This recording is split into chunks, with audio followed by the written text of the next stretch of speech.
everybody for coming to happy hour. We're extremely excited everybody here today. That's kicking off with BlackHat. Excited to be here and jump into a great conference. So my name is Lytical I'm a solutions engineer at HackNotice and have the pleasure of being tonight's moderator. So we've got some exciting topics to cover tonight, including emerging threats. We're going over challenges in cloud security and also enhancements in security-related services. So to introduce our panelists, tonight we'll be hearing from Steve Thomas, Lucas Nelson, and Jack Leidecker. And I will give each of them the opportunity to introduce themselves. And I'll start here with Lucas. Hi, how's it going? Thank you for joining us. Lucas Nelson, proud to Hacker DC. My first DEF CON was DEF CON 2. I created t-shirts. I put only 7 words DEF CON 2, so look out for new bits of Lytical Ventures, hosting, cybersecurity firms. Thanks for having me. Yeah, thanks for being here. Steve Thomas, founder and CEO of HackNotice. So HackNotice, if you're not aware, we're sponsoring this event. Welcome. And we are a human-centric threat intelligence company. We believe that the biggest problem facing cybersecurity is people, hackers hacking people, and so we're focused on how can we better protect people, make them safer, help you understand the human attack surface. So looking forward to a really exciting panel today, both of our guests. Thanks, Jack, as well for coming. Thank you for that. So, Jack Leidecker, I'm the CISO at Gong. I've come for a long time. I'm really long as it's kind of nice to actually have someone I think that's what I wanted to have. So excited to have a fun conversation. Perfect. So the format of tonight, we will have each question, we'll have a sub-question for each of our panelists, but of course, feel free to break the mic, project your thoughts, and protect the discussion. So jumping into it, our first question. So with the surge of AI, we're being exposed to new threat vectors at a rapid pace, in particular prompt engineering and AI poisoning. To attempt to protect against these new threat vectors, we're starting to see legislation announced at federal and state levels around AI and cloud security. Is that enough? How do we combat these new threats? So we will start with Jen. What are your thoughts around how security leaders can bring awareness to these new threat vectors? Yeah, so thanks for that. I mean, it's always, I think, an interesting topic when you see when security is driven by legislation, right? It's a double-edged sword. It's nice when you can get some funding, but then you end up kind of stopping. And most legislation, I think, even as you see some of the AI, and especially around ethics that you have in the media that's coming out, it's a good starting point, but it's not an end. And I think that's one of the challenges. We see this with PCI all the time. We do everything that PCI says and nothing else, and then we just act what people want.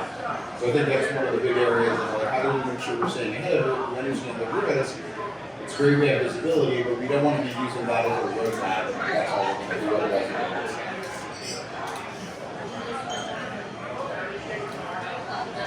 So Steve, you've had direct exposure to some inside communications subjects. What's your take on how these threats will continue to evolve? So I've seen AI-based threats in prototype all the way back in 2021 at DEF CON. People were experimenting with better phishing, more advanced phishing, and what we saw in 21 turned into the reality in 22, 23. You can do targeted spear phishing in a few seconds with AI. And I think the biggest opportunity for hackers here is it used to take a lot of time, effort, and manual work to do spear phishing, to really tailor a message to someone, make them more likely to click. And we're just not seeing that with AI. AI can automate that and deploy that in mass. I've also seen AI itself be a target of exploit. I'm in a group of cybersecurity professionals that are focused on how can we exploit AI, how can we get around the guardrails on prompts, and use it in ways it's not meant to be used, even to the extent of potentially AI poisoning. So I think AI is on everyone's mind, but the real question is it good or bad for security, and how is it going to be controlled? And I think that regulation alone will certainly not be able to control it.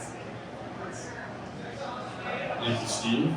Lucas, you're always on top of advances in new emerging threats. What in particular concerns you about these tied to AI? So I actually think the fact that we have a new threat vector is super awesome, in that the last time we had something really new to play with and break, I don't know, SQL injection, like it's been a while since we had something really raw and new. So super excited about that. Watching people try to attack it, I think that's a fascinating part about this. So what I'm looking for in kind of new companies, you start to see the first group of people try to figure out what does it mean to benchmark an AI model and to see drift? How do you firewall it off? I think the data says that you need about 1,000 requests of API to basically reverse engineer it, right? So you spend, I don't know, $1 million making a model, and someone spends on your API $40 and makes that model over. Right? That's a really interesting problem set, and it means that there really isn't a mode for these players. If you were OpenAI or Google and you spend $50 million training something, that model is going to get. So that to me is the sort of fascinating part about where attacks are going. Using AI to attack things, I think that's interesting, but humans have done a pretty good job automating what they do. It makes it scale better, but at the high end, I already think that you're doing the best you can do when it comes to scripting. It's now just making it more retail. That's fine. It's probably good for attackers, but it's not all that interesting. So real quick on that, I think one of the interesting parts that OpenAI did is they had 3, and 3 was starting to become popular, and then they released 4. And so I think self-innovation and just iterating and iterating could be a way that they keep people from catching up. But also, 4 did something interesting where it is somehow pulling live internet results, right? It's learning, it's bringing in new data. And I think if we could figure out how it's finding what to pull in, we could poison it, right? And so if you ask OpenAI who won the presidential election, if you figure out how it's bringing that up, you can end up with a different answer. And that causes a very interesting response to data. I was going to say, even with OpenAI's model, we've already seen as they train it, right, and they adjust it, it can have unintended consequences, right? And I think that's exactly where you see it's a new attack vector. I think it could be interesting. It's not just poisoning, it's like, 3 was really good with math, no, it's not as good with math, right? What else can I make it do if I can understand that? Because, I mean, as Lucas mentioned, if I can reverse engineer the model, I know where that's coming from, I know where it's going with it, I can adjust that, and you can start having some interesting aspects. And I think that's the challenge you see here with the legislation aspect. It doesn't really have a good way to address that, right? So when you're thinking about how am I fixing this, how am I getting better with it, what am I doing, if you're not trying to understand how your LLMs are working, what you're doing with it, yes, you're right. They're able to innovate more, but at the same time, it's very cost prohibitive to have a really big model. So you've seen them move to some of the more smaller focus models, but those may also be easier to work with. So our reason is like to balance the accuracy versus being able to have something like not spending for And we've seen that even here at BlackHat. There's a lot of AI companies that are not general models, they're very specific models. They're models that are targeted on one specific thing. And is that good or bad for security? Like, is a smaller model easier to trick? Or is a general model more resilient? I don't think you know. All right, I love the discussion around that one. Well, there was a couple mentions of spearfishing during the last discussion, so let's bring in the human element. Employees are starting to use not just that word, but also their own cloud and cloud services more and more frequently, along with open source AI. Is this a good or bad for security? Is it controllable? And if it's not controllable, does it even matter? So we'll start with Lucas. So we've seen the evolution of attacks against employees, spear phishing, account takeover. How do you feel about the way employees are engaging with cloud services and So cloud services are clearly learning a firewall, the latest evolution of cloud security. So cloud security and SaaS, and then these application layer problems. And looking at identity layer seems to be a key kind of change, right? Because you start attaching all of these different processes. You attach Salesforce to your storage solution, and then you attach that to another data source. And it doesn't really have a concept of, oh, Lucas is in sales, so you should access this but not that. And so because it doesn't have an identity layer that's common to all of those things, you pretty much open the gates up. If you find a problem, one of those systems, everything uses it, move laterally. And so you're just starting to see companies try to figure out that attack vector. When you start talking about bringing your device or using retail stuff, that ship had already sailed years ago, and COVID just made it starkly obvious that people are using their own laptops, their own computers, and you can't really get that came back well, and it's too costly to do it. Only kind of the most security complex places, you say, okay, I'll lock down your screens, you can't do anything. For most of us, that's not a realistic way to live in. And so how do you prevent contamination? Zero trust is a big phrase that sells a lot of software, but I don't think it's the hard problem, because the data internally, as you connect pieces together, they don't speak the same language, they don't have the same security models, so they really can't work with Right, Jack, as a CISO, where do insider threats along these lines fall into your risk? I think when you're thinking around insider, it's always been there, right? So, it's the same thing even when we're talking about proliferation. Things are everywhere, that's been that way, right? Now we have maybe more talk about it, but it's not as, I would say, anything that's changing there. I think the bigger aspect is, how do you understand what's going on? How do I understand, if I have a high security zone application connected to a low, what does that mean? Right? I think that is an area that is sometimes not really well understood. But really, I think the big part is, how are we training our people, how are we protecting that data, and really, how am I able to monitor and understand models? I think that's really the bigger aspect too, right? It's one thing where it could be legitimate, it could be an attacker, but I want to be able to understand what's happening. So I think the main thing there is, how can I make sure that I can take the data, understand what's happening, and prevent something before it becomes worse, right? Whether, like I said, someone intentionally, not intentionally, it's not as relevant. It's wanting to understand, am I using the right data for the right reason? Can I control that data? If it's sensitive customer data, how am I protecting that and not allowing it to slip away? So I want to ask you a question. I'm fascinated by this. For years, insider threat has been listed as a high quality for everybody, but nobody seems to want to spend money on being creepy with their own employees. Do you guys actually try to do anything there, or is this one of those yeah, no, it's certainly a problem, Lucas, but I don't know if I really want to solve it.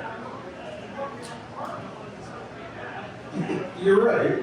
I think it is kind of one of those fun ones of it takes time, creepy, my being great brother, although to some extent we monitor everything anyhow for other reasons and get insights with it, so I think that makes it a little bit easier. Also, quite frankly, for me, at our company, when we were going more upmarket too, it's kind of push. Right? Honestly, customers drive that. I believe it's something we need to do anyhow. But also, I think more importantly, it is an area that you do have to follow, right? How am I looking at it? How am I going through the data? It's not an easy challenge, right? We actually hired someone more recently who's focusing more on analytics to help us make sense of it. Because it's one thing where I can say, okay, if you check the boxes, I have logs, you look at the logs, but you're not really making sense of them. So in order to actually get something of value out of that, you actually need to spend the time and the effort to be able to see what's going on with it and how can we identify things that are. And we've already found some patterns where we did find something, right? And we're able to they may be leaving, we need to stop this sort of data so it doesn't become lost data. And I think that's actually showing some value on it. But it is one of those where it's hard because it's not really driving new business. Right? I think that's a big challenge you have in security all the time, is if I'm not helping bring customers, it's just a cost, right? This is kind of one of those where it's a cost, but it's a necessary cost because we're all use that.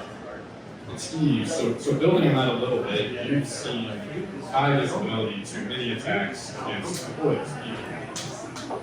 How does the cloud play into this? And like, involve this discussion, how do we protect against these?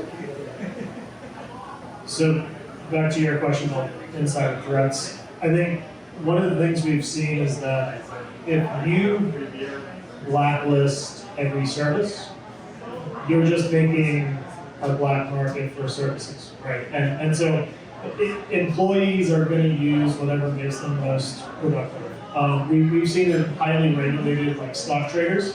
They're sending like WhatsApp and Facebook messages, and then they crack down on it, and they're like, what do you mean we can't communicate instantly? We have to use only approved channels.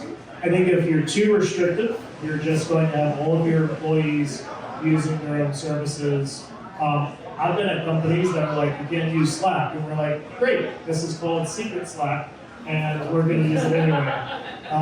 And so if you allow it, but then you put rules around it, and then you have enough visibility to control it, or at least find outliers.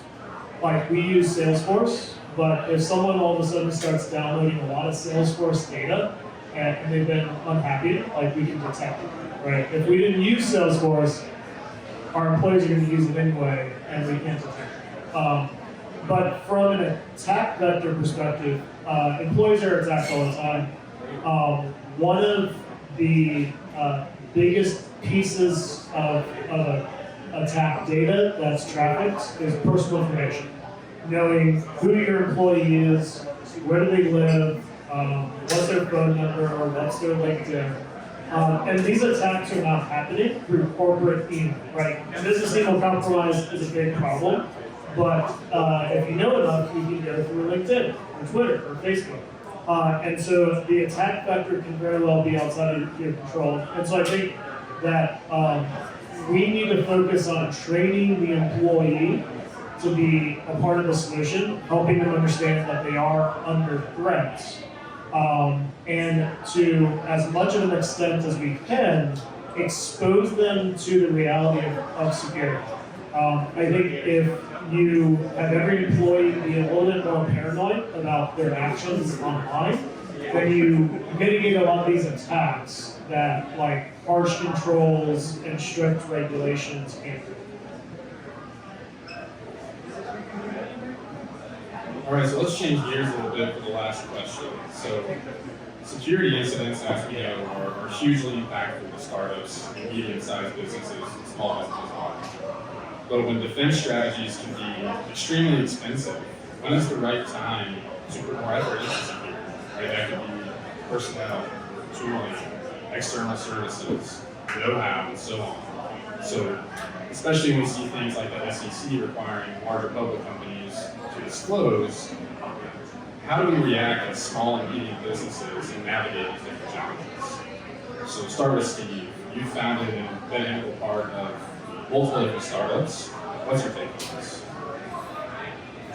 So the SEC ruling is something everyone's talking about, including the former CISO, which is a bit of a mouthful.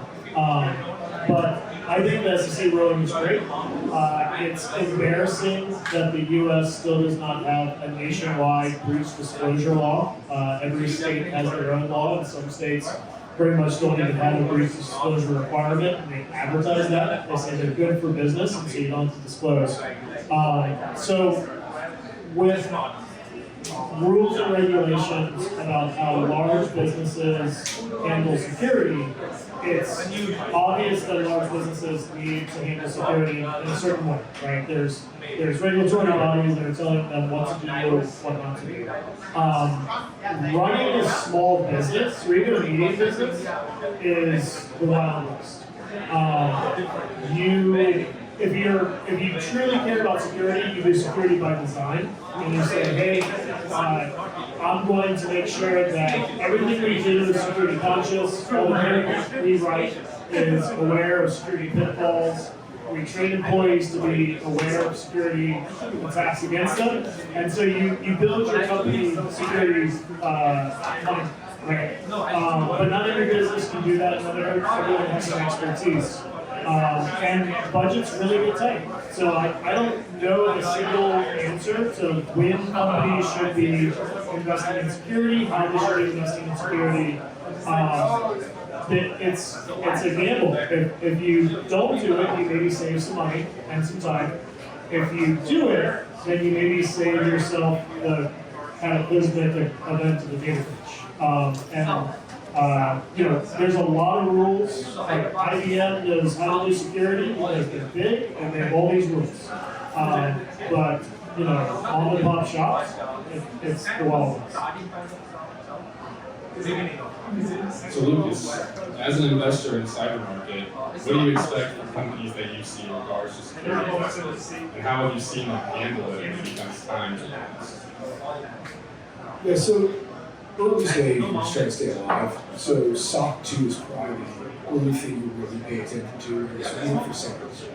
And then as you climb up the maturity ladder, you start to see, okay, it's time to do more than just the basics. You hire our first CISO, you start rolling out programs. It usually follows your revenue markers, right? So like, you want less than 5 million revenue, you're doing higher than we're trying to say that. You're 10 million revenue. Okay, now you've got somebody who's in charge of security, they're buying products. If you're a security vendor, you're basically trading products. Size as a deal. Hey, I need an endpoint thing, you need a information disclosure piece, let's trade, and that works. And then you start to get 20 million up, and now you're hard to kill, and outside threats are the things that kill you, not you figuring out sales. And that's when really you start to fight. So it's interesting to watch, but it's often the colors kids have their kids. Right? Like, yeah, you've got 40 great security engineers, but no one's really great at it. Thank you. And Jack, as former security advisor and current CISO, you've had a lot of experience in this area. How do you start and execute on security investments? So I think some of the challenges are real, right? Fix the budget, add resources, you make a middle. I mean, not just Gong, the last few companies, but better for worse. The first person, or rebuilding the entire program from scratch.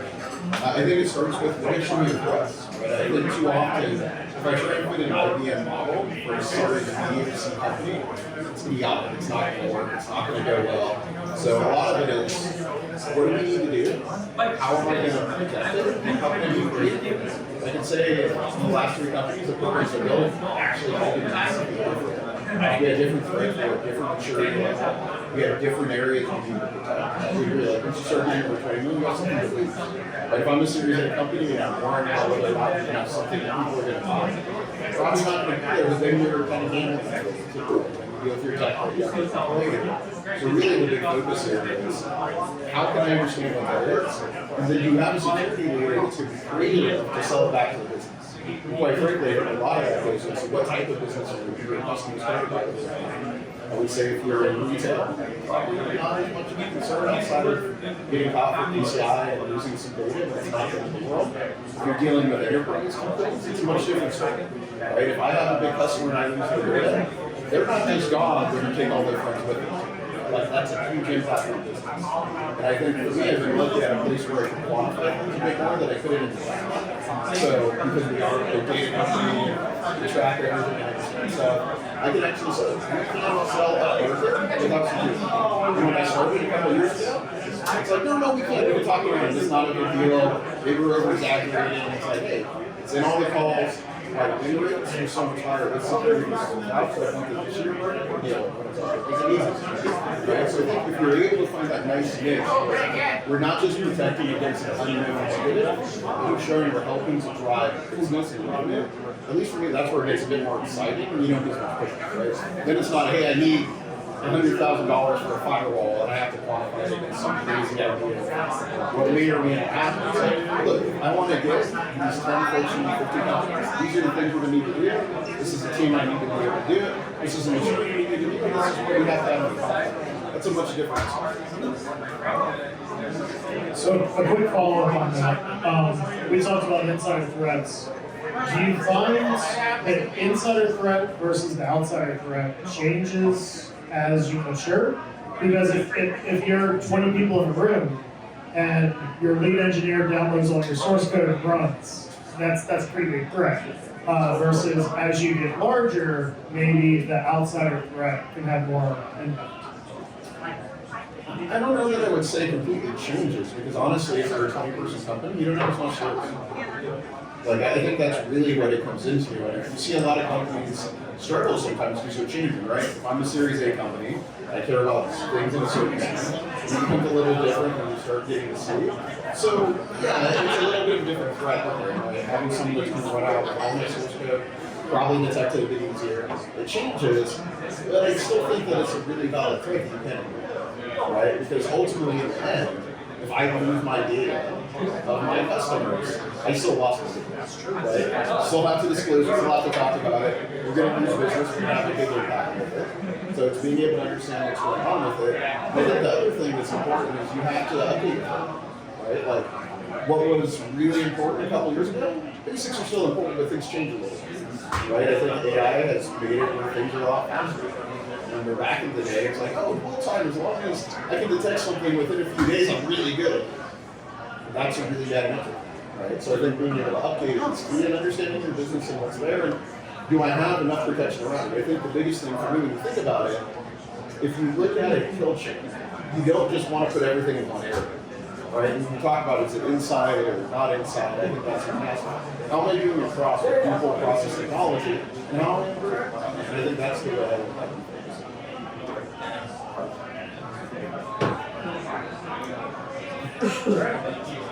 All right, well, that concludes our panel today. I want to say a big thank you to our three panelists. Thank you, Lucas, Steve, and Jack. I really appreciate your time. Thank you, everybody, your time. Feel free to give a applause.